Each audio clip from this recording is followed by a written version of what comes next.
Avez-vous déjà eu l'impression que votre vie était en morceaux, sans savoir par où commencer à la reconstruire? Nombre d'entre nous ont traversé des moments de désespoir et d'incertitude. Mais croyez-moi, il existe une force divine capable de transformer les débris les plus chaotiques en une œuvre d'art.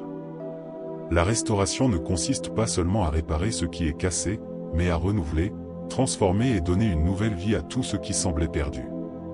Et qui mieux que Dieu, le maître de la restauration, pour nous guider dans ce processus?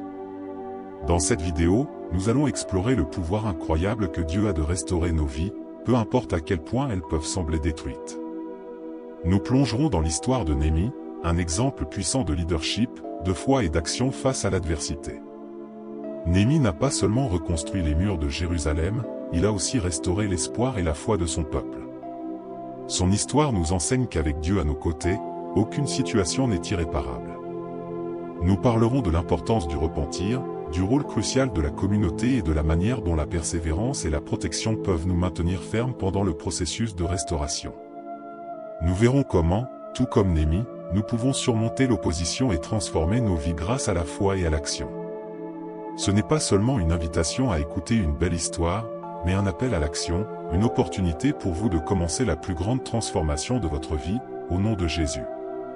Préparez-vous à découvrir comment Dieu peut prendre chaque fragment brisé de votre vie et en faire quelque chose de nouveau et de merveilleux.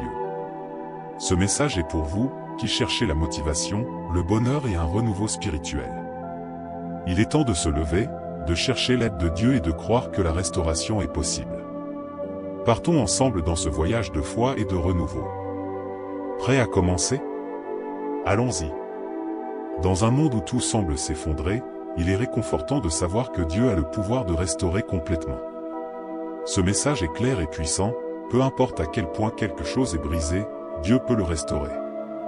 Pensez aux relations qui ont été brisées, aux émotions qui ont été écrasées et à la foi personnelle qui semble avoir disparu.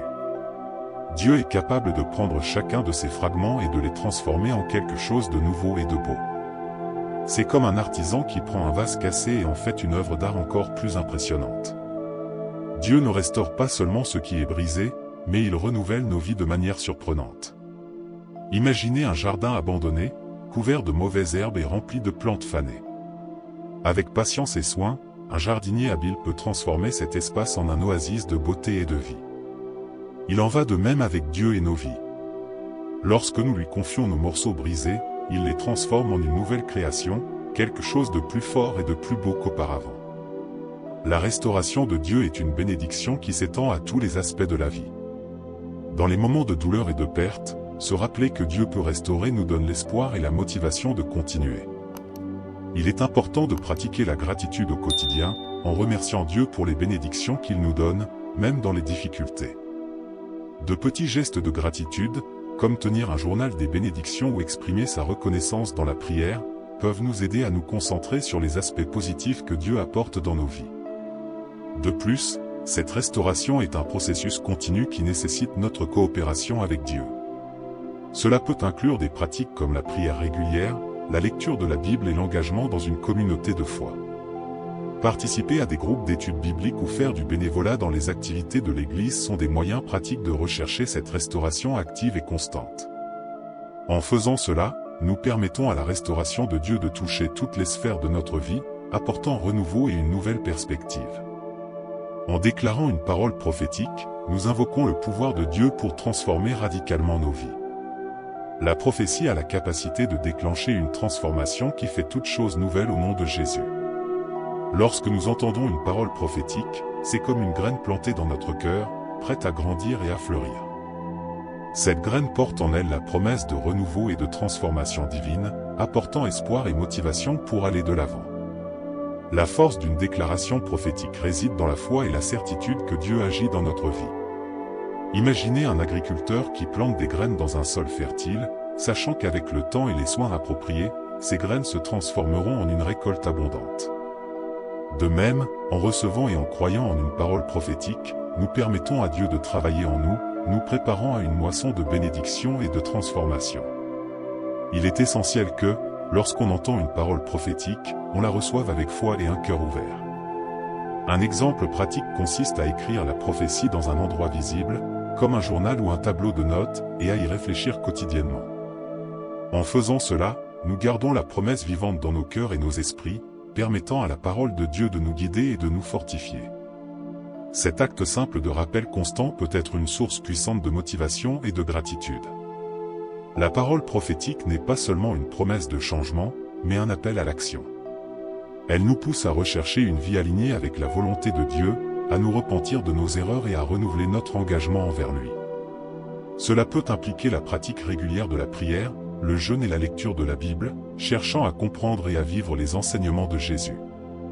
De cette manière, nous permettons à la prophétie de devenir une réalité dans nos vies, apportant la transformation promise par Dieu. Le sermon est ancré dans l'histoire de Néhémie, un leader inspirant qui a guidé la restauration des murs de Jérusalem. Néhémie, face à une ville en ruine et un peuple en désespoir, a fait confiance à Dieu et a pris des mesures courageuses pour reconstruire ce qui était brisé. Ce récit n'est pas seulement un témoignage historique, mais une métaphore puissante de la manière dont Dieu peut restaurer nos vies lorsque tout semble perdu. Néhémie n'a pas seulement reconstruit les murs physiques, il a également restauré la foi et l'espoir du peuple. Néhémie est un exemple clair de la manière dont la foi en Dieu peut conduire à des actions concrètes. Il ne s'est pas contenté de prier, il s'est aussi levé et a dirigé la reconstruction. Imaginez un leader communautaire qui, voyant sa ville dévastée par une catastrophe, se joint aux habitants pour reconstruire les maisons et restaurer l'esprit communautaire. Néhémie a fait cela à une échelle bien plus grande, montrant qu'avec Dieu, toutes choses sont possibles. L'histoire de Néhémie nous enseigne que, même au milieu du chaos, Dieu nous donne la force et les stratégies pour surmonter les défis. Néhémie a fait face à l'opposition et aux difficultés, mais est resté ferme dans sa foi. Cela nous montre que, même lorsque nous faisons face à des obstacles dans nos propres vies, nous devons garder notre foi en Dieu et rechercher sa guidance. Des pratiques comme la prière et la lecture des Écritures peuvent nous fournir la sagesse et la force nécessaires pour affronter et surmonter nos défis. De plus, Néhémie nous enseigne l'importance de planifier et de travailler diligemment.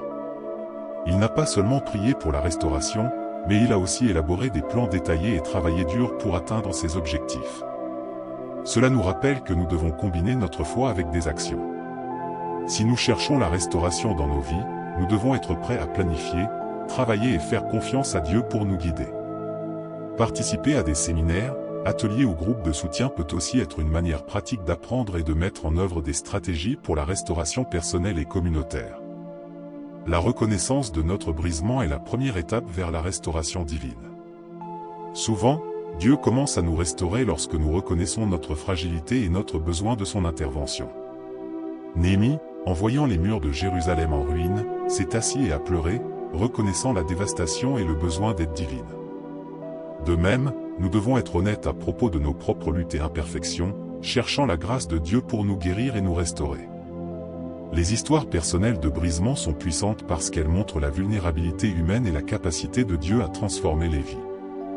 Par exemple, une personne ayant traversé un divorce douloureux peut se sentir totalement brisée, mais en reconnaissant cette douleur et en cherchant l'aide de Dieu, elle peut trouver guérison et nouvel espoir. Dieu travaille puissamment lorsque nous ouvrons nos cœurs à lui, admettant nos faiblesses et demandant son aide. Cette reconnaissance ne doit pas être vue comme un signe de faiblesse, mais comme un acte de courage et de foi. Lorsque nous admettons que nous ne pouvons pas tout faire seuls et que nous cherchons la force de Dieu, nous entamons un chemin de véritable restauration. Imaginez une personne luttant contre des addictions. Le premier pas vers la guérison est d'admettre qu'elle a un problème et qu'elle a besoin d'aide. Dieu est fidèle pour nous aider à surmonter nos défis lorsque nous nous approchons de lui avec sincérité et humilité. De plus, partager nos histoires de brisement peut être une source d'inspiration et de motivation pour les autres. En ouvrant notre cœur et en racontant comment Dieu nous a aidés à surmonter nos moments les plus difficiles, nous encourageons d'autres personnes à faire de même. Participer à des groupes de soutien dans l'Église ou dans des communautés locales peut offrir un environnement sûr pour partager et écouter des témoignages de restauration. Ces histoires ne font pas seulement grandir la foi, elles renforcent également l'idée que nous ne sommes pas seuls dans nos luttes. La restauration implique un processus qui commence souvent par la reconnaissance du brisement et s'étend à l'action pratique. Néhémie, en percevant la dévastation de Jérusalem, ne s'est pas contenté de se lamenter. Il s'est levé, a prié, jeûné et cherché l'aide de Dieu pour commencer la reconstruction. Ce processus est un exemple clair de la manière dont nous devons agir lorsque nous cherchons la restauration dans nos propres vies. Nous reconnaissons nos difficultés, cherchons Dieu et, ensuite, agissons selon sa guidance. Le processus de restauration peut également inclure des moments de douleur et de tristesse. Néhémie a pleuré en voyant l'état de sa ville bien-aimée, montrant qu'il est normal de ressentir la douleur de ce qui a été perdu.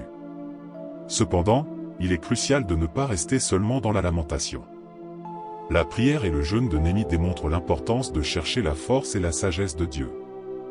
Dans nos vies, cela peut se traduire par prendre un temps pour prier et jeûner, demandant à Dieu clarté et direction dans nos moments de difficulté. Aller au-delà du brisement signifie aussi prendre des mesures pratiques. Néhémie n'a pas seulement prié, il s'est également présenté au roi et a demandé des ressources pour la reconstruction. Cela nous enseigne que, en plus de la prière, nous devons être prêts à agir. Si nous faisons face à des difficultés financières, par exemple, nous pouvons prier pour la provision, mais nous devons aussi élaborer un plan financier, chercher des conseils et peut-être trouver des moyens supplémentaires de générer des revenus. La foi et l'action vont de pair dans le processus de restauration. Il est important de se rappeler que le processus de restauration peut prendre du temps et nécessiter de la patience. Néhémie et son peuple ont travaillé dur, affrontant l'opposition, mais ont persévéré. De même, nous pouvons rencontrer des défis et des revers, mais nous devons garder notre confiance en Dieu et continuer d'avancer. Participer à des groupes de prière, chercher des conseils auprès de leaders spirituels et maintenir une attitude positive sont des moyens de soutenir notre motivation pendant le processus de restauration. Avec l'aide de Dieu, chaque pas nous rapproche de la pleine rénovation. La restauration véritable requiert un repentir sincère, un changement de cœur et un retour à Dieu. Néhémie l'a clairement démontré dans ses actions et ses prières. Il n'a pas seulement reconnu les péchés du peuple, mais a aussi demandé à Dieu pardon et guidance pour repartir à zéro. Le repentir est le début d'une transformation profonde, car il nous permet de purifier notre cœur et de faire place à l'œuvre restauratrice de Dieu dans nos vies. Le repentir est plus que simplement demander pardon, c'est un véritable changement de direction. C'est comme un voyageur qui se rend compte qu'il va dans la mauvaise direction et décide de faire demi-tour pour suivre le bon chemin. Dans nos vies, cela peut signifier abandonner des habitudes négatives, réparer des relations brisées et rechercher une vie plus alignée avec les enseignements de Jésus. Par exemple, si quelqu'un lutte contre la colère, le repentir peut inclure la recherche de la patience et du pardon, tant pour soi-même que pour les autres. Néhémie a montré que le repentir implique également des actions concrètes.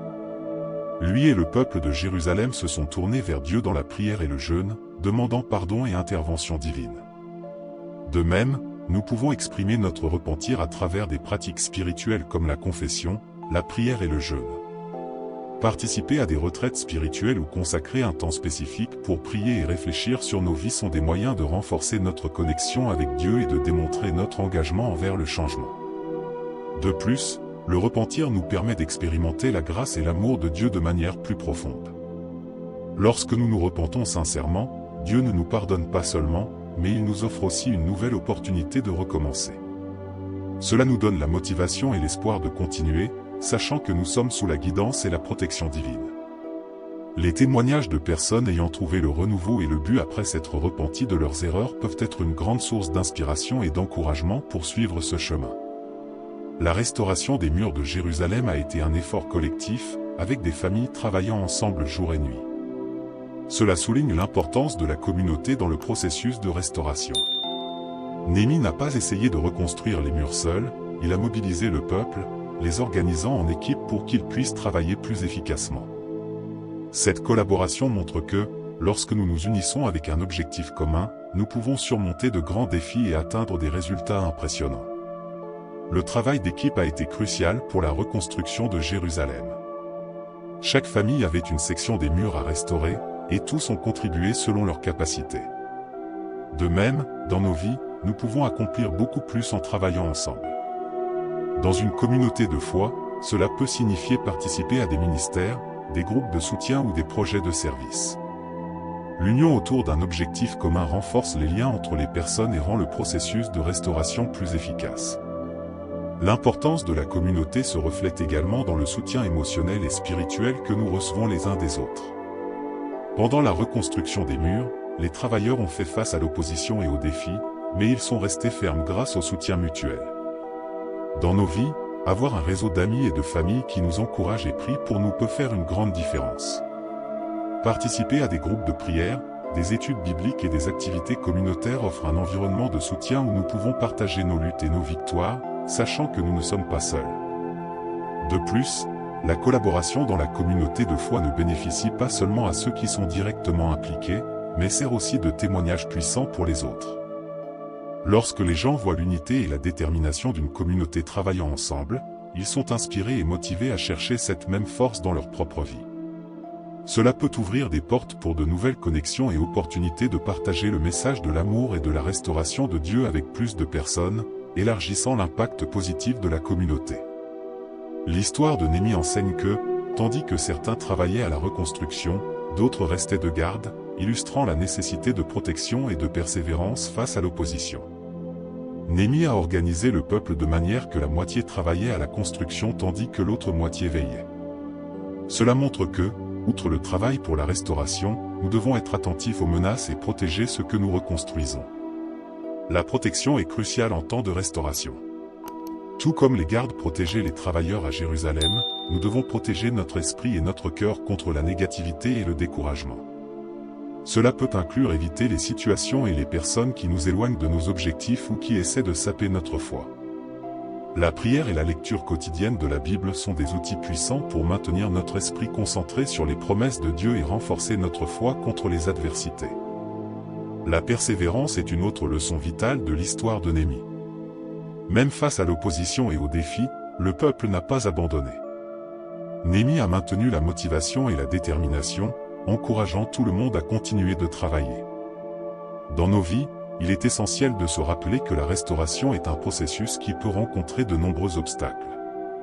Nous devons rester fermes, en faisant confiance à Dieu pour nous donner la force et le courage de surmonter chaque défi. Participer à des groupes de soutien et chercher des conseils spirituels peut aider à maintenir la persévérance en temps difficile. De plus, la combinaison de protection et de persévérance peut être appliquée dans divers aspects de la vie. Dans le milieu professionnel, par exemple, protéger notre santé mentale et physique et persévérer dans nos objectifs professionnels peut mener à de grandes réalisations. Dans les relations, protéger les liens des influences négatives et persévérer dans la construction d'une connexion saine et aimante renforce l'union. Chaque fois que nous faisons face à des défis, se rappeler de l'exemple de Néhémie peut nous inspirer à protéger nos progrès et persévérer jusqu'à ce que nous atteignions la restauration complète. Maintenant que vous connaissez le pouvoir transformateur de la restauration divine, il est temps d'appliquer ce savoir dans votre vie. Pensez au domaine où vous avez besoin de l'intervention de Dieu et commencez à agir. Reconnaissez vos moments de brisement, repentez-vous sincèrement et faites confiance à la protection et à la persévérance que Dieu offre. Posez-vous ces questions: dans quel domaine de ma vie ai-je besoin de restauration? Suis-je prêt à m'ouvrir à l'intervention divine et à collaborer avec Dieu dans ce processus? Est-ce que je cherche le soutien de ma communauté de foi et m'engage dans des actions concrètes pour ma transformation?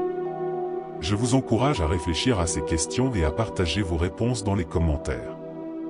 Votre interaction peut inspirer et aider d'autres personnes qui traversent des situations similaires. De plus, abonnez-vous à la chaîne et activez les notifications pour continuer à apprendre et grandir dans votre parcours spirituel. Rappelez-vous, la restauration est un processus continu qui exige foi, action et communauté. Avec Dieu, tout est possible. Ensemble, recherchons le renouveau et le bonheur qu'il a pour nous. Que Dieu vous bénisse abondamment dans votre cheminement.